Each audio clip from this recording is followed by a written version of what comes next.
ഇതിങ്ങനെ ഒരു നടന്റെ ഒരു ദുരവസ്ഥ, ഇതൊരു ലാലേട്ടന്റെയോ ഇതൊരു എമ്പുരാനൊന്നും അല്ലാത്തത് കൊണ്ടിട്ട് ഇതിന് ഒരു ടൈം ഫ്രെയിം ഉണ്ട്. അതത് ആളുകൾ അറിഞ്ഞു കണ്ടു വരേണ്ട ഒരു സമയമുണ്ട്. ഫഹദ് പറഞ്ഞു എടോ ഇത് തന്റെ വീട്ടിലൊന്നും കൊണ്ടുവന്ന് തരില്ല, താൻ ചോദിക്കണോ. എന്നോട് ഒരാൾ ചോദിച്ചു ടെലിഗ്രാമിൽ എപ്പോഴാണ് ഇറങ്ങണെന്ന്. ഞാൻ എന്റെ നല്ല മൂഡായതുകൊണ്ട് ഞാൻ റിപ്ലൈ തരുന്നില്ല, അല്ലെങ്കിൽ ഇടിച്ചേനെന്ന് പറഞ്ഞു.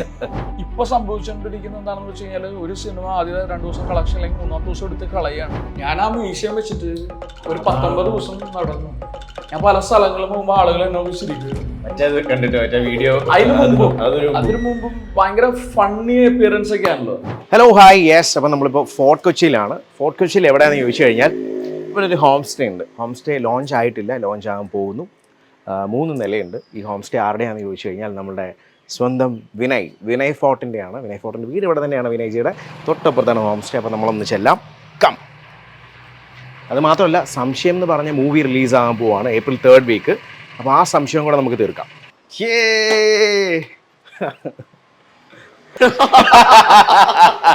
വീണ്ടും പറഞ്ഞു യെസ്. അപ്പൊ വിനയ്ജി, ഇതാണ് നമ്മളുടെ ഹോം സ്റ്റേ അല്ലേ? ന്യൂലി ലോഞ്ച് ആയിട്ടില്ല officially, it is going to launch അല്ലേ നെക്സ്റ്റ് വീക്ക്. ഇത് 3 നിലയുണ്ട്. നമ്മളുടെ തന്നെ സ്വന്തം സ്ഥാപനമാണ്. ഫോർട്ട് കൊച്ചിയിലുള്ള ആൾക്കാർക്ക് സുഖമായിട്ട് ഇവിടെ വന്ന്, ഫോർട്ട് കൊച്ചിയിലുള്ള അല്ല എവിടെയാണെങ്കിലും ഇവിടെ വന്ന് സ്റ്റേ ചെയ്യാം. പുറത്തുള്ള ആളുകൾക്കും വരാം. അതെ. എപ്പോഴാണ് ഇത് സ്റ്റാർട്ടിങ്? എനിക്ക് തോന്നുന്നു ഇനി അടുത്ത സീസൺ ആയിരിക്കും ശംഭു. എനിക്ക് തോന്നുന്നു ഇനി ഈ ഫോർട്ട് കൊച്ചിയിലെ സീസൺ വരുന്ന ഒരു സെപ്റ്റംബർ എന്നൊക്കെ ശേഷം. അപ്പൊ ആ ടൈമിനായിരിക്കും. അതുവരെ നമുക്ക് നമ്മുടെ കാര്യങ്ങൾക്ക് ഉപയോഗിക്കാമല്ലോ. അപ്പൊ നമുക്ക് ജസ്റ്റ് ഒന്ന് കാണാം. ഇത് ഭയങ്കര ക്യൂട്ടായിട്ടുണ്ട്. അതെ. ഇവിടെ ഒരു റൂം, ഇത് അതെ ഒരു സ്റ്റുഡിയോ പോലത്തെ, ഒരു സ്റ്റുഡിയോ അപ്പാർട്ട്മെന്റ് പോലെ സെറ്റ് ചെയ്തിരിക്കുന്നതാണ്. ഓക്കെ നൈസ് അടിപൊളി. ഇതാണ് വാഷ്റൂം ഒക്കെ. ഞാൻ ഒന്ന് നോക്കിയതാണ്.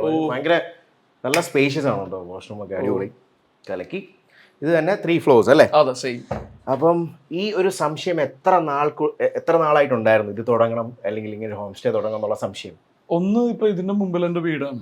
അപ്പൊ വീടിന്റെ പിറകിൽ ഇങ്ങനെ ഒരു സ്ഥലം കിട്ടിക്കഴിഞ്ഞപ്പോ, ഇവിടെ എന്റെ വീട് ഇരിക്കുന്ന അധികം സ്ഥലമില്ല.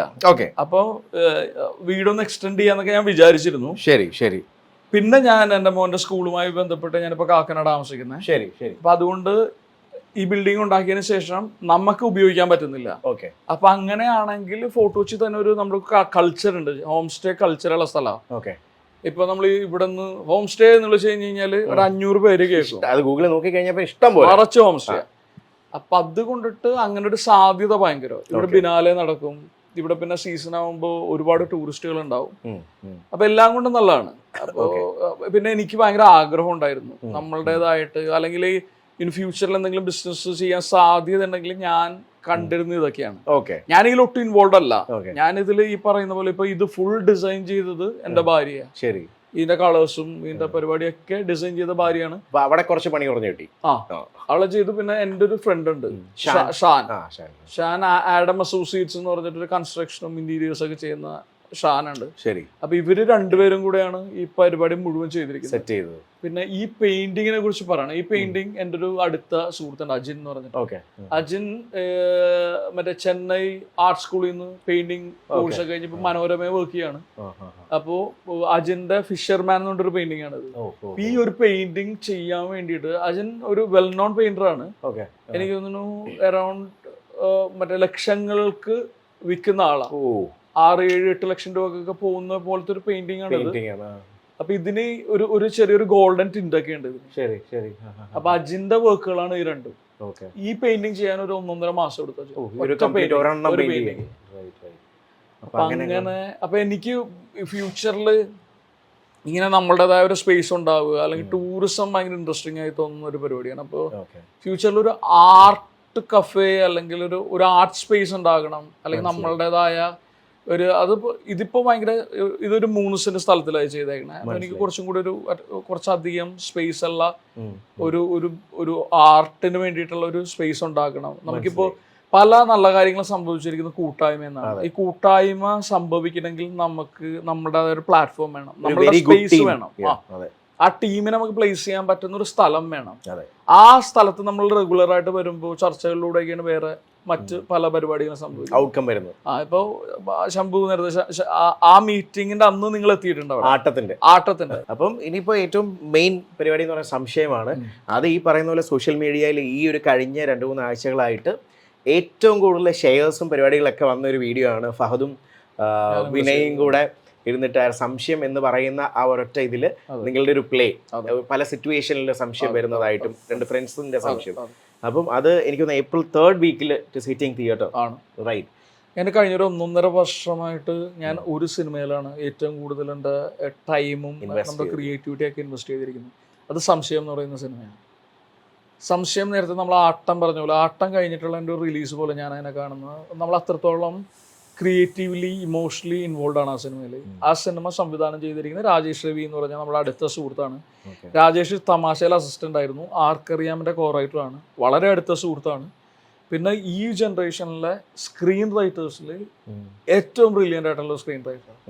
സംശയത്തിൻ്റെ സ്ക്രീൻ പ്ലേ ലൈക്ക് ബ്യൂട്ടിഫുൾ ആണ്, ഭയങ്കര രസമുള്ള സ്ക്രീൻ പ്ലേ. രാജേഷും സനു എന്ന് പറഞ്ഞ 2 പേരും കൂടി ചേർന്നാണ് എഴുതിയിരിക്കുന്നത്, രാജേഷ് സംവിധാനം ചെയ്തിരിക്കുന്നത്. അപ്പോൾ ആ സിനിമ എനിക്ക് ഭയങ്കര പ്രിയപ്പെട്ടാണ്. നമ്മൾ ചെയ്ത ഒരുപാട് മനോഹരമായിട്ടുള്ള സിനിമകൾ പ്രൊമോഷന്റെ കുറവ് കൊണ്ടിട്ടൊക്കെ നമുക്ക് ആളുകളിലേക്ക് എത്താൻ പറ്റാത്തൊരവസ്ഥയൊക്കെ പലപ്പോഴും ഉണ്ടായിട്ടുണ്ട്. അപ്പോൾ അത് ഒരിക്കലും നമുക്ക് ഭയങ്കര ഇൻട്രസ്റ്റിംഗ് ആയിട്ടുള്ള പ്രൊഡ്യൂസേഴ്സാണ്, 3 പേരുണ്ട്.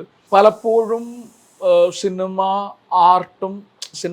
ആർട്ടും ബിസിനസ്സും കൂടെ അടങ്ങുന്ന ഒരു പരിപാടിയാണല്ലോ. ഇപ്പോൾ ബിസിനസ് മാത്രമായി ഒതുങ്ങുന്ന ഒരു സ്പേസിൽ ഈ സ്ക്രീൻ പ്ലേയിലെ സ്ക്രീൻ പ്ലേ കേട്ടിട്ട്, അല്ലെങ്കിൽ നമ്മളെപ്പോലെയുള്ള ഒരു ആർട്ടിസ്റ്റിന് അല്ലെങ്കിൽ നമ്മളെപ്പോലത്തെ ഒരു ആക്ടറിന്റെ ഒരു കമ്മിറ്റ്മെന്റും പാഷനൊക്കെ കണ്ടിട്ടാണ് ഇത്തരം സിനിമകൾ സംഭവിക്കുന്നത്. അപ്പൊ ഇത്തരം സിനിമകൾ സംഭവിക്കേണ്ടതാണ് നമ്മളുടെ ഒരു എക്സിസ്റ്റൻസിന്റെ തന്നെ ആവശ്യം. തീർച്ചയായിട്ടും. ഞാൻ 10-70 സിനിമ ചെയ്തു. അതിൽ എനിക്ക് ഏറ്റവും പ്രിയപ്പെട്ട ഒരു സിനിമയാണ്, അതിലും പ്രിയപ്പെട്ട കഥാപാത്രമാണ്. നല്ല തിരക്കഥകളിൽ നല്ല ഡ്രാമാറ്റിക് ആയിട്ടുള്ള മൊമെന്റ്സ് ഉള്ളപ്പോഴാണ് നമുക്ക് ബീങ് എ പെർഫോമർ നമ്മളെ ചലഞ്ച് ചെയ്യുകയും അല്ലെങ്കിൽ നമ്മളത് ഭയങ്കര ഇൻട്രസ്റ്റിംഗ് ആയിട്ട് ചെയ്യാൻ പറ്റുന്ന അല്ലെങ്കിൽ ശ്രമിക്കുകയും ചെയ്യുന്നു, അതിനുവേണ്ടി എഫോർട്ട് ഇടുന്നു. അതെ. അപ്പൊ അതൊക്കെ എല്ലാം കൂടി സംഭവിച്ച ഒരു സിനിമയാണ്. ഇതിൽ മേജർ റോൾസ് ഞാനും ലിജോ മോളുമാണ് ചെയ്തിരിക്കുന്നത്. പിന്നെ കുഞ്ഞികൃഷ്ണ മാഷ്, ഷറഫുദ്ദീൻ, പ്രിയംവദ, അങ്ങനെ ഭയങ്കര അശ്വിൻ, അങ്ങനെ ഇൻട്രസ്റ്റിംഗ് ആയിട്ടുള്ള ഒരു കാസ്റ്റ് ഉണ്ടായിരുന്നു. ഡാർക്ക് മേക്കപ്പ് ഒക്കെയാണ് ചെയ്തിരിക്കുന്നത്. ആണ് അല്ലേ? ആണ്. അപ്പൊ നമുക്ക് മുകളിലോട്ടൊന്ന് നോക്കിയാലോ? ഓ യെസ്, 3 ഫ്ലോർസ് ആണ് ആക്ച്വലി ഉള്ളത്. ഇടക്കിടക്ക് സംശയം സംശയം സംശയം എന്ന് പറഞ്ഞോണ്ടിരിക്കണേ. 100 രൂപ ഗൂഗിൾ പേ. അതെ, അത് വിട്ടിട്ടില്ലല്ലേ? അത് വിട്ടിട്ടില്ല. 100 രൂപ വഴി ഉണ്ടാക്കാട്ടോ. യെസ്. ഈ സിനിമകളിലെ ശരിക്കും ഈ സ്റ്റാർ വാല്യൂ എന്ന് പറഞ്ഞൊരു സംഭവം ഉണ്ടല്ലോ, അത് ഒരു ടൈമിൽ നോക്കുകയാണെങ്കിൽ ഒരുപാടുണ്ടായിരുന്നു, ഇപ്പോഴും ഉണ്ട്. പക്ഷെ ഇപ്പൊ കുറച്ച് അതിന് മാറ്റം വന്നിട്ടുള്ളതായിട്ട് തോന്നുന്നുണ്ടോ? ഈ സ്റ്റാർ വാല്യൂ അല്ലെങ്കിൽ ഇന്ന സ്റ്റാർ ഉള്ള മൂവികൾ ആൾക്കാർക്കിടയിലും അതൊരു വലിയ കാര്യമാണല്ലോ. അത് ഇത്ര നാള് ഈ OTT സാറ്റലൈറ്റ് എന്ന് പറഞ്ഞ വലിയൊരു ബിസിനസ് പരിപാടി ഉണ്ടായിരുന്നു. ഫോർ ദ ടൈം ബീങ് ഇപ്പൊ അത് ഇപ്പോഴത്തെ ഒരു അവസ്ഥയിൽ നിങ്ങൾ നല്ലൊരു സിനിമ ചെയ്യുന്നു, തിയേറ്ററിൽ ഇറങ്ങുന്നു, തിയേറ്ററിൽ സിനിമ എങ്ങനെ പെർഫോം ചെയ്യണം എന്നുള്ളതിനെ ആശ്രയിച്ചാണ് ബാക്കിയുള്ള ബിസിനസ് ഒക്കെ ഇരിക്കുന്നത്. ഇത്ര നാളും ഒരു സ്റ്റാർ ഉള്ള സിനിമയാണെങ്കിൽ അതിന് ബേസിക് ആയിട്ടുള്ള ഇത്ര ബിസിനസ് ഒക്കെ ഉണ്ടായിരുന്നു. എൻ്റെ ഒരു അറിവിൽ ഇനി മുതൽ തിയേറ്ററിൽ സിനിമ ഓടിയിട്ട് അതുമായി ബന്ധപ്പെട്ടുള്ള ബിസിനസ്സുകളാണ്. നാളെ മാറുമായിരിക്കും കേട്ടോ. ഇന്ന് വരെയുള്ള ഒരു അവസ്ഥ അതാണ്. ഈ സിനിമകൾ തന്നെ ഈ പല സിനിമകളും എനിക്ക് തോന്നുന്നു, ഫോർ എക്സാമ്പിൾ പെരുമാനിയൊക്കെ, പല സിനിമകളും ഇറങ്ങി വളരെ ഗംഭീരമായിട്ടുള്ള പെർഫോമൻസുകൾ എല്ലാവരും കാഴ്ചവെച്ച് വളരെ നല്ല സിനിമ കണ്ട ആൾക്കാർ അഭിപ്രായം പറഞ്ഞു.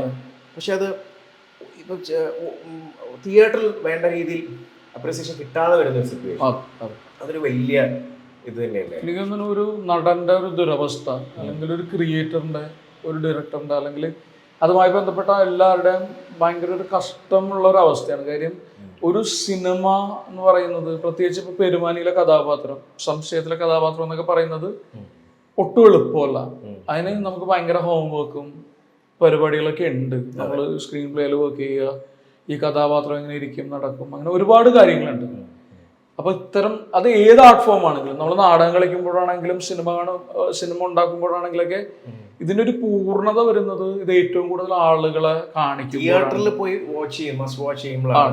അപ്പൊ അത് സംഭവിക്കാത്തത് ഭയങ്കര അൺഫോർച്ചുനേറ്റ്. പ്രത്യേകിച്ച് നല്ല പടങ്ങളുണ്ട്. ഇപ്പൊ നമ്മളൊരു സിനിമ ചെയ്തത് നല്ലതല്ല, അതൊരു മോശം സിനിമയാണെങ്കിൽ നമുക്കൊന്നും പറയാൻ പറ്റില്ല, നമുക്ക് അത് ആളുകൾ കണ്ടില്ല എന്ന് പറയാൻ പറ്റില്ല. പക്ഷെ നല്ല സിനിമകൾ തിയേറ്ററിൽ ആളുകൾ കാണാത്തതും പിന്നീട് OTT-ൽ വരുമ്പോൾ ഗംഭീര സിനിമയായിരുന്നു എന്ന് പറയുന്നതും കഷ്ടമാണ്. ഇപ്പൊ അത് ഇപ്പൊ OTT-ൽ വരുമ്പോൾ ഗംഭീരം എന്ന് പറയുമ്പോഴും നമുക്ക് അറ്റ്ലീസ്റ്റ് നല്ല മെസ്സേജുകൾ വരും നോക്കാം. പക്ഷേ OTT-ലും വരാതിരിക്കുന്ന ഒരു അവസ്ഥ, ഫോർ എക്സാമ്പിൾ ആണ് ബോസ് ആൻഡ് ഗോ. അതെ, പെരുമാനി പോലത്തെ സിനിമ OTT-ൽ എത്തിയിട്ടില്ല. അതിപ്പോ ആ സിനിമ ക്യാരക്ടർ ചെയ്യാൻ വേണ്ടി ഞാൻ പറഞ്ഞ ഏറ്റവും മിനിമം ഞാൻ ആ മ്യൂസിയം വെച്ചിട്ട് ഒരു 19 ദിവസം നടന്നു. ഞാൻ പല സ്ഥലങ്ങളിൽ പോകുമ്പോൾ ആളുകൾ എന്നോട് ചിരിക്കുമായിരുന്നു. അതിനു മുമ്പും ഭയങ്കര ഫണ്ണി അപ്പിയറൻസ് ഒക്കെ ആണല്ലോ ഇത്. അതായത് എനിക്ക് വേണമെങ്കിൽ അത് പഠിച്ചു കളഞ്ഞിട്ട് എനിക്കൊരു മീശ ഒട്ടിക്കണം എന്ന് പറഞ്ഞു കഴിഞ്ഞാല് അവർ ഓക്കെ ആയിരുന്നു.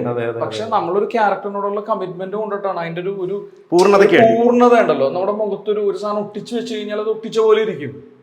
മനസ്സിലായി. പിന്നെ ആ കഥാപാത്രം ഒരു കാരിക്കേച്ചറിഷ് ആണ് ശരിക്കും. നമ്മുടെ റിയലിസ്റ്റിക്കിന്റെ അപ്പുറത്തേക്ക് ഭയങ്കര കാർട്ടൂണിഷ് ആണ്. പിള്ളേരൊക്കെ കോമിക് ബുക്കിലൊക്കെ കാണുന്നത്. അതെ, അതേപോലെ ഇരിക്കുകയും നോക്കിയൊക്കെ ചെയ്യുന്ന പോലത്തെ ഒരു ചെറിയൊരു കുട്ടി സൈക്കോ ആണ് പുള്ളി. ഓട്ടോമാറ്റിക്കലി അങ്ങനെയൊക്കെ വെക്കുമ്പോൾ നമ്മളും നമ്മളുടെ ഒരു രീതി മാറും. അപ്പൊ അത്ര പണിയെടുത്തിട്ട് ആ സിനിമ നമുക്ക് ഒരാളെ കാണിക്കാൻ പറ്റില്ല എന്ന് പറയുന്നത് പലപ്പോഴും സിനിമകൾ ഉണ്ടാവുന്നു. പ്രത്യേകിച്ച് എന്നെ പോലെ ഒട്ടും ഔട്ട് ഗോയിങ് ആയിട്ട് അല്ലാത്ത ഒരാളെ സംബന്ധിച്ച് എനിക്ക് ഇന്ന് വരെ എല്ലാ സിനിമകളും കിട്ടിയിരിക്കുന്നത് വേറൊരു സിനിമ കണ്ടിട്ടാണ്. ഇപ്പൊ ഞാൻ നേരത്തെ ഒന്നുകൂടെ ചോദിച്ചു, കുറെ ആൾക്കാർ ചോദിച്ചൊരു കാര്യമാണ് ഈ ബോസ് ആൻഡ് ഗോ OTT-ലേക്ക് എത്തുക എന്നുള്ളൊരു സംഭവം. അത് എപ്പോഴെങ്കിലും മൈൻഡിൽ പിന്നെ ഓർത്തിട്ടുണ്ടോ? അത് എങ്ങനെയാണ് അതിന്റെ ഒരു? പിന്നെ ബോസ് ആൻഡ് ഗോനെ സംബന്ധിച്ച് കുറെ പേര് നല്ല റിവ്യൂസും പറഞ്ഞിട്ടുണ്ട്. അത് ലിസ്റ്റിൻ സ്റ്റീഫൻ എന്ന് പറഞ്ഞ വലിയ പ്രൊഡ്യൂസറിന്റെ സിനിമയാണ്. നിവിൻ പോളി എന്ന് പറഞ്ഞ വലിയ സ്റ്റാറിന്റെ സിനിമയാണ്. അപ്പൊ അതിന് അവർക്ക് അവരുടേതായ റീസൺസ് ഉണ്ടാവും. നമ്മളിപ്പോ ഞാൻ പറയുന്ന പരിപാടികൾ മുഴുവൻ ഈ നമ്മൾ ചെയ്ത നമ്മളുടെ കുറച്ചും കൂടെ ചെറിയ സിനിമകളുടെ അതിൽ നമുക്ക് കുറച്ച് കൂടുതൽ സേ ഉണ്ടാവും. മനസ്സിലായി, പറയാനുള്ള ഒരു ഇത് ആണ്. അപ്പം സംശയം കംപ്ലീറ്റ്ലി ഒരു നമ്മുടെ ഒരു പെർഫോമൻസിനെ റിലേറ്റ് ചെയ്യും, അല്ലെങ്കിൽ ഒരു കംപ്ലീറ്റ് നമ്മുടെ ഒരു ഓൺ ബേബി പരിപാടി മൈൻഡിലുണ്ട്. സംശയത്തിന്റെ ഒരു ഗുണം എന്താണെന്നറിയോ ശംഭു? പ്രത്യേകിച്ച് സംശയം ഇറങ്ങുന്നത് ഒരു ഫെസ്റ്റിവൽ അല്ലെങ്കിൽ ഈ പറയുന്ന പോലെ വിഷുവിന്റെ മറ്റേ വെക്കേഷൻ ആണ്. സംശയത്തിലെ ഏറ്റവും പ്രധാന കഥാപാത്രങ്ങൾ 1.5 വയസ്സുള്ള 2 കുട്ടികളാണ്. ഓക്കെ, വിനയുടെ കുട്ടികൾ, എന്റെ ഒരു കുട്ടി, ഷറഫിന്റെ ഒരു കുട്ടി. അപ്പോ ഈ ഒരു ഭയങ്കര ഒരു വെക്കേഷൻ ടൈമിന് കുഞ്ഞുങ്ങളെയൊക്കെ കൂട്ടി കാണാൻ പറ്റുന്ന ഒരു ഫീൽ ഗുഡ് കോമഡി ഫാമിലി ഡ്രാമയാണ്. ഈ സംശയത്തിലാണെങ്കിലും എന്നെ അപ്പീൽ ചെയ്തൊരു കാര്യം, നേരത്തെ പറഞ്ഞ പോലെ പല ഷെയർസും കാര്യങ്ങളും വരുമ്പോഴും ഓരോ സിറ്റുവേഷൻ വെച്ച് സംശയങ്ങൾ പല രീതിയിലാകാമല്ലോ. ഇപ്പൊ എനിക്ക് ഏറ്റവും കൂടുതൽ റിലേറ്റ് ചെയ്യാൻ പറ്റും വിനയുടെ അടുക്കെ ഓരോ ആക്ടിങ് വർക്ക്ഷോപ്പ്. എനിക്കത് കുറെ വർക്ക്ഷോപ്സ് നമ്മള് ഒരുമിച്ച് ഇരുന്നിട്ടുണ്ട്. അപ്പം ഇപ്പൊ നമുക്കില്ല, അത് മാത്രമല്ല എനിക്ക് ഭയങ്കര ഹാപ്പിനെസ് ഉണ്ട് കേട്ടോ ശംഭു. അതായത് ഇപ്പൊ നിങ്ങളെ കാണുമ്പോഴും ഇപ്പൊ ഞാൻ നിങ്ങൾക്ക് വർക്ക്ഷോപ്പ് ചെയ്തിട്ടുള്ള ഒരാളാണല്ലോ. അപ്പൊ നിങ്ങൾ ഇഷ്ടപ്പെടുന്ന ഒരു തൊഴിൽ ചെയ്ത് ജീവിക്കാൻ പറ്റുന്നു എന്ന് പറയുന്ന, നിങ്ങൾക്ക് അന്ന് ഒരു പെർഫോമറായിട്ട് ഒരു എന്റർടൈനർ ആയിട്ട് സർവൈവ് ചെയ്യാൻ പറ്റിയ വലിയ കാര്യമല്ലേ. നമ്മളെയൊക്കെ സംബന്ധിച്ച് നമ്മൾ ഏറ്റവും ബ്ലെസ്ഡ് ആയിട്ടുള്ള ഒരു കാര്യം എന്താണെന്ന് വെച്ചാൽ നമുക്ക് ഇഷ്ടപ്പെടുന്ന ഒരു തൊഴിൽ ചെയ്താണ് നമ്മൾ ജീവിക്കുന്നത്. ഹാപ്പി, നമുക്ക് തൊഴിലല്ല അത് അല്ലേ? അപ്പൊ അതില് ഭയങ്കര ഹാപ്പിനെസ് ഉണ്ട്. അപ്പൊ നമുക്ക് ഈ സംശയം പല രീതിയിലുള്ള സംശയം ഉണ്ടാവുമല്ലോ, പല സിറ്റുവേഷനിലുള്ള സംശയം. അപ്പൊ നമുക്കൊന്ന് ട്രൈ ഔട്ട് ചെയ്താലോ? പല ഇമോഷൻസിൽ, അതായത് ഈ 9 രസങ്ങളുടെ കൂടെ നമുക്ക് 9 രസങ്ങളിലൂടെ നമുക്ക് സംശയം കാണിക്കാം. അങ്ങനൊരു സാധ്യതയുള്ള ഡെയിലി നമ്മളെ സംശയം എന്ന് പറയുന്നത് ഈ പേര് ഭയങ്കര ഹിറ്റാണ്. സങ്കടം, സന്തോഷം എന്നൊക്കെ പറയുന്ന പോലെ തന്നെ ഒരു ഡേ ടു ഡേ ലൈഫിൽ നമുക്ക് ഒരു ദിവസം ഉണ്ടാവില്ല നിങ്ങളുടെ ലൈഫിൽ നിങ്ങൾക്ക് ഏതെങ്കിലും ഒരു കാര്യത്തിൽ സംശയമില്ലാത്തത്. തീർച്ചയായിട്ടും. അപ്പൊ ആ പേര് ഭയങ്കര ക്യാച്ചിയാണ്. അപ്പൊ സിനിമ അത്ര തന്നെ ക്യാച്ചിയാണ്. എനിക്ക് സിനിമയുടെ വേറൊരു പരിപാടി എനിക്ക് ഇഷ്ടമുള്ള എന്താന്ന് വെച്ച് കഴിഞ്ഞാല്, നമ്മൾ മറ്റു പല ഈ സിനിമ ഞാൻ നേരത്തെ പറഞ്ഞ പോലെ ലൈക്ക് ബ്രില്യൻലി റിട്ടേൺ ആണ്. ഇത് ഭയങ്കര ഗംഭീര സ്ക്രീൻ പ്ലേ ആണ്. ഇത് ഭയങ്കര സോൾഫുൾ സിനിമയാണ്. രാജേഷിനെ പോലത്തെ ഒരു റൈറ്റർ ഭയങ്കര ഇമ്പോർട്ടൻ്റ് ആണ്. തീർച്ചയായിട്ടും. നമ്മൾ ഏറ്റവും കൂടുതൽ ലാക്ക് ചെയ്യുന്ന സ്ക്രീൻ റൈറ്റേഴ്സ് ആണ്. അപ്പൊ രാജേഷിന്റെ ഭാഗത്ത് നിന്ന് ഒരുപാട് ഗംഭീര സിനിമകൾ വരേണ്ടതാണ്. അപ്പൊ ഗംഭീര സിനിമകളിലേക്ക് എത്തണമെങ്കിൽ നമ്മൾ ഈ ചെയ്ത സിനിമ പലപ്പോഴും ഏറ്റവും സങ്കടമുള്ളൊരു കാര്യം എന്ന് വെച്ച് കഴിഞ്ഞാൽ, ആളുകള് സിനിമ ഇറങ്ങി തിയേറ്ററിൽ നിന്നൊക്കെ പോയതിനു ശേഷം എടാ മറ്റേ പടം എന്തായെന്നൊക്കെ ചോദിക്കും. എടാ നീ മറ്റേ റോൾ ചെയ്തില്ല, ആ പടം എന്താ, ഞാൻ മീശ വെച്ചൊരു സിനിമ ചെയ്തില്ല, അത് എവിടെ, അതെപ്പോ ഇറങ്ങാൻ പറ്റും? എന്നോട് ഒരാൾ ചോദിച്ചു ടെലിഗ്രാമിൽ എപ്പോഴാണ് ഇറങ്ങണമെന്ന്. അയാൾ വിചാരിച്ചിരിക്കുന്ന ടെലിഗ്രാം എന്തോ ആമസോൺ പോലത്തെ പ്ലാറ്റ്ഫോം ആണെന്നാണ്. ടെലിഗ്രാമിൽ എന്ത് റിലീസ് ആവും?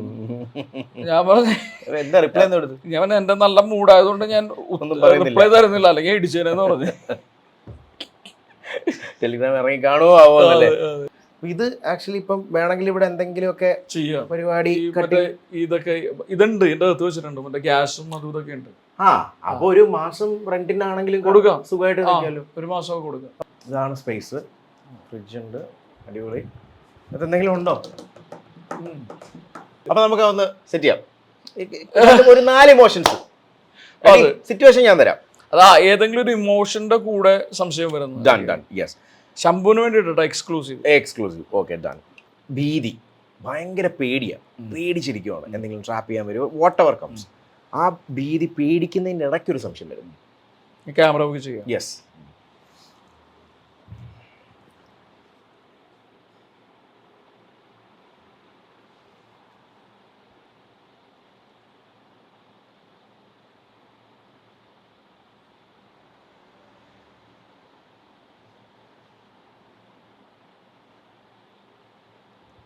പക്ക ഓവർ മറ്റേ അത് നിങ്ങൾ തിയേറ്റർ ഒരു ഗുണമല്ലേ അത്?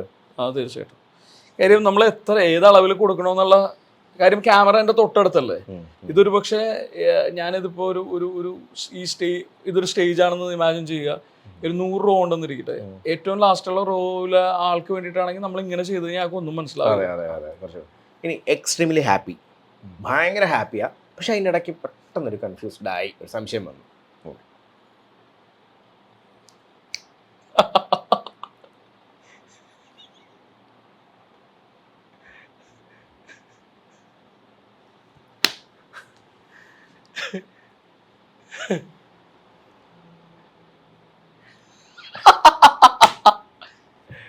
അടിച്ചു പൊളിച്ച് ഹാപ്പി ആയിട്ടിരിക്കാൻ പെട്ടെന്നൊരു സംശയം വന്നപ്പോൾ ഒരു സാധനം.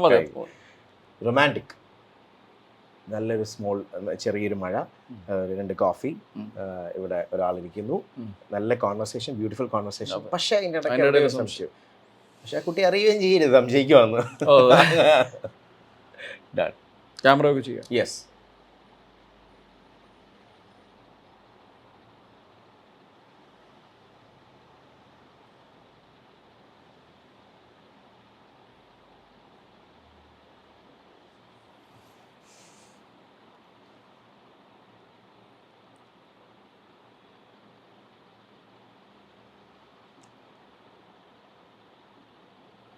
സെറ്റ്. ഇനി ആ കുട്ടി അറിഞ്ഞാലാണ് പ്രശ്നം. ഇനി ഉടായ്പ കാണിക്കുന്നു, അതിൻ്റെ ഇടയിൽ പെട്ടെന്ന് സംശയം.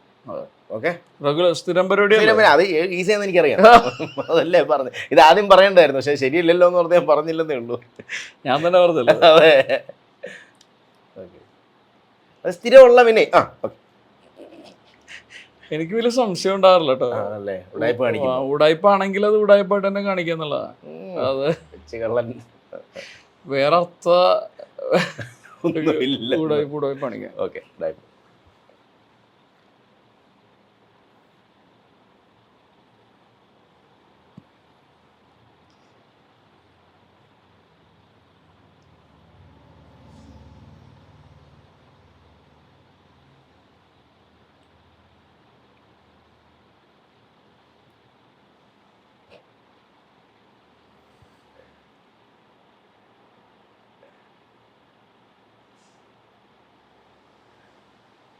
പക്ക നന്നായിട്ട് സ്യൂട്ട് ആവുന്നുണ്ടെന്ന്. അടിപൊളി. അപ്പൊ ഈ ഇമോഷൻസ് ബിരിയാണി. അപ്പൊ ഈ പറഞ്ഞ ഇമോഷൻസ് ഒക്കെ ഈ മൂവിയിൽ നമുക്ക് കാണാം. അങ്ങനെ ഒരു പരിപാടി ഇതിനകത്ത് ഈ movie is like A mixture of emotion, അല്ലെങ്കിൽ ഹാപ്പി, സാഡ്, അല്ലെങ്കിൽ എല്ലാം ഉണ്ട്. ഈ ഫിലിമിൽ നമ്മൾ കുറേ വർഷങ്ങൾക്ക് മുമ്പ് സംസാരിച്ചൊരു കാര്യമുണ്ട്. ഇപ്പം ഫിലിമിൽ എക്സിസ്റ്റ് ചെയ്യുന്ന ഒരു ഫ്രണ്ട്ഷിപ്പ്, അല്ലെങ്കിൽ ഒരു ബെൽറ്റ് എന്നൊക്കെ നമ്മൾ ആ വേർഡ് തന്നെ നമ്മൾ യൂസ് ചെയ്തിട്ടുണ്ട് പലപ്പോഴും. അപ്പോൾ അത് അങ്ങനെ ഒരു തിക്ക് ബെൽറ്റോ ഒന്നും വിനയ് എന്ന് പറയുന്ന ആക്ടർക്ക് ഇല്ല. അതുകൊണ്ട് തന്നെ പല സിനിമകളും കയ്യിൽ നിന്നോ അല്ലെങ്കിൽ കോളുകൾ വരാതിരുന്നും പോയിട്ടില്ലേ? തീർച്ചയായിട്ടും ഇല്ലേ? അത് അതിൻ്റെ ഒരു ഭാഗമാണ്, നമ്മുടെ ചോയ്സ് ആണ് ശരിക്കും. എന്താണെന്ന് വെച്ച് കഴിഞ്ഞാൽ അതൊരു പരിമിതിയാണ്. ഞാൻ 10-70 സിനിമ ചെയ്തു എന്ന് പറഞ്ഞില്ല. ഞാൻ ഒരു ഫിലിം മേക്കറിനെ ചാൻസിന് വേണ്ടിയിട്ട് വിളിച്ച് ബുദ്ധിമുട്ടിച്ചിട്ടില്ല. ആണല്ലേ? ഓക്കെ. അത് ചിലപ്പോ അത് കൊണ്ടിട്ട് എനിക്ക് പിന്നെ ഞാൻ 1-2 പേരോട് ചാൻസ് ചോദിച്ചിട്ടുണ്ട്, അത് മുഴുവൻ പാളിയിട്ടുണ്ട്. ഞാൻ ഇന്നൊരു ചാൻസ് ചോദിച്ചിട്ട് ഇപ്പൊ ലാസ്റ്റ് ഞാനും ഫഹദ് കൂട്ടിയിരുന്ന് അങ്ങോട്ടും കൂടെ തമാശ പറയുമ്പോ എന്നോട് ഫഹദ് പറഞ്ഞു എന്തോ, എടോ അത് തന്റെ വീട്ടിലൊന്നും കൊണ്ടുവന്ന് തരില്ല, താൻ ചോദിക്കണമെന്ന്. ഞാൻ പറഞ്ഞ അളിയ ഇന്ന് വരെ ഈ മൊമെന്റ് വരെ ഞാൻ ഒരാളോട് ചേട്ടാ എന്നെ നിങ്ങളുടെ സിനിമയിൽ അഭിനയിപ്പിക്കും എന്ന് പറഞ്ഞിട്ട് എന്നെ അഭിനയിപ്പിച്ചിട്ടേ ഇല്ല. അതും വിരളമായിരിക്കും ചോദിച്ചത്. അതായത് ഈ ചില ഫിലിം മേക്കേഴ്സ് അവരുടെ പേരെടുത്ത് ഞാൻ പറയുന്നില്ല. അപ്പൊ ഈ പെരുമാനി സംഭവിച്ച അതിനു മുമ്പ് ഞാൻ മജുവായിട്ട് ഇങ്ങനെ സംസാരിക്കേണ്ടായിരുന്നു. അപ്പൊ മജു ഇങ്ങനൊരു സിനിമയുടെ പരിപാടിയും അല്ലെങ്കിൽ അതിൽ ഇങ്ങനത്തെ റോൾ എന്നൊക്കെ പറഞ്ഞപ്പോൾ ഞാൻ മജുവിനോട് പറഞ്ഞു ഇതുപോലെ എനിക്ക് ഒരുമിച്ച് എൻ്റെ സുഹൃത്തായതുകൊണ്ട് എനിക്ക് ആ റോൾ ചെയ്യാൻ താല്പര്യമുണ്ട്. അങ്ങനെ എനിക്ക് പെരുമാനി പറയാം, ഞാൻ ചോദിച്ച് എനിക്ക് കിട്ടിയേക്കുന്ന ഒരു റോള്. വേറെ എനിക്ക് ഇന്ന് വരെ അല്ലെങ്കിൽ ഇവൻ വിനയ് പാവല്ലേ ഇവനൊരു റോൾ കൊടുക്കാൻ ഇവരൊരു റോള് കിട്ടിയിട്ടില്ല. അപ്പൊ എനിക്ക് റോള് മുഴുവൻ കിട്ടിയിരിക്കുന്ന എൻ്റെ വേറൊരു സിനിമ കണ്ടിട്ട് മാത്രമാണ്. അത് സെലിബ്രേറ്റ് ചെയ്യാത്ത പടങ്ങൾ, ഇപ്പൊ മസാല റിപ്പബ്ലിക് എന്നൊരു പടം അൽഫോൺസ് പുത്രൻ കണ്ടിട്ടാണ് എന്നെ പ്രേമത്തിലേക്ക് കാസ്റ്റ് ചെയ്തത്. മസാല റിപ്പബ്ലിക് കൊണ്ട് ഒരു പക്ഷേ ഉപയോഗം ഉണ്ടായി എന്ന് രണ്ടുപേരും ഞാൻ സൗബനായിരിക്കും ഞാൻ വിശ്വസിക്കുന്നു. ഞങ്ങൾ അതൊരു വലിയൊരു കരിയർ ബ്രേക്കായി പിന്നെ ഇതിലേക്ക് വന്നു. റൈറ്റ്. അപ്പോൾ എന്തായാലും ഈ വരുന്ന April 3rd week hitting theatre. സംശയമുള്ളവർക്കും സംശയമില്ലാത്തവർക്കും ഫാമിലി ആയിട്ട് അല്ലേ റിലേറ്റ് ചെയ്യാൻ പറ്റുന്ന ഒരു മൂവി എന്ന് കംപ്ലീറ്റ്ലി പറയാൻ പറ്റുന്ന ഒരു ഫൺ ചിരിയോട് കൂടി കാണാൻ പറ്റും. തുടക്കം മുതൽ അവസാനം വരെ എനിക്ക് സംശയത്തിനെ കുറിച്ച് പറഞ്ഞു കഴിഞ്ഞാൽ അത് തീരില്ല. ഒരു സംശയവുമില്ലാതെ തീർച്ചയായിട്ടും April 3rd വീക്ക് റിലീസ് ആവുകയാണ്. വരിക, കാണുക, എൻജോയ് ചെയ്യുക. ഇഷ്ടപ്പെട്ടാൽ തീർച്ചയായിട്ടും നിങ്ങളുടെ പേഴ്സണൽ സ്പേസിൽ പറയുക, പബ്ലിക് സ്പേസ് അതൊരു മെയിൻ കാര്യം. അങ്ങനെയാണ് മറ്റേ ഇപ്പൊ ആട്ടം പോലത്തെ ഉള്ള ഒരു സിനിമ വിജയിക്കാനുള്ള ഒരേ ഒരു കാരണം എനിക്ക് ഫീൽ ചെയ്തത് എന്താണെന്ന് വെച്ച് കഴിഞ്ഞാൽ അത് ഞാൻ നേരത്തെ പറയുന്ന പോലെ ചെറിയ മലയാളി സ്പിരിറ്റാണ്. അതായത് നമ്മൾ കണ്ടൊരു ഭയങ്കര വിജയിക്കേണ്ട ഒരു സിനിമയാണെങ്കിൽ അത് എവിടെയോ അത് നമ്മളുടെ സിനിമയായി മാറും. നമ്മളത് വേറെ ആളുകളോട് പറയും, സോഷ്യൽ മീഡിയയിൽ സംസാരിക്കും, അങ്ങനെ. അപ്പോൾ ഇപ്പോ സംഭവിക്കുന്ന ഒരു ഭയങ്കര അൺഫോർച്ചുനേറ്റ് ആയിട്ടുള്ള ഒരു പരിപാടി എന്താണെന്ന് വെച്ച് കഴിഞ്ഞാൽ ഇതൊരു ലാലേട്ടൻ്റെയോ ഇതൊരു എമ്പുരാനൊന്നും അല്ലാത്തത് കൊണ്ടിട്ട് ഇതിന് ഒരു ടൈം ഫ്രെയിം ഉണ്ട്. എക്സിസ്റ്റ് ചെയ്യുന്നതിന് അതായത് ആളുകൾ അറിഞ്ഞു കണ്ടു വരേണ്ട ഒരു സമയമുണ്ട്. ഇപ്പൊ സംഭവിച്ചുകൊണ്ടിരിക്കുന്നത് എന്താണെന്ന് വെച്ച് കഴിഞ്ഞാൽ ഒരു സിനിമ ആദ്യം 2 ദിവസം കളക്ഷൻ അല്ലെങ്കിൽ 3-ാമത്തെ ദിവസം എടുത്ത് കളയാണ്. Correct, very very true. അപ്പോ ആൾക്കാർ ആ സമയത്ത് ഫസ്റ്റ് ഡേ കണ്ട് ഇഷ്ടപ്പെട്ട ആൾക്കാർ വീണ്ടും കേറുമ്പോൾ എടുത്ത് കളയത്തില്ല. തീർച്ചയായിട്ടും അതൊരു മെയിൻ പോയിന്റ്. അതൊരു ഭയങ്കരമായിട്ട് ഈ സിനിമ കണ്ടേ മതിയാവുള്ളൂ എന്ന് പറയുന്ന ടൈപ്പ് ക്യാമ്പയിനൊക്കെ സംഭവിക്കൂടെ. അപ്പൊ അങ്ങനെ സംഭവിക്കുമ്പോൾ പെട്ടെന്ന് ആളുകൾ തിയേറ്ററിലേക്ക് വരികയും അതിനൊരു ലോങ് റൺ കിട്ടുകയും ചെയ്യും. അപ്പോൾ എൻകറേജ് ചെയ്യുക, അടിപൊളിയായിട്ട് വന്ന് കാണുക, ഹാപ്പി ആകുക. And all the very best. അപ്പൊ നമുക്ക് വീണ്ടും പാക്കലാം അടുത്ത പരിപാടിക്ക്.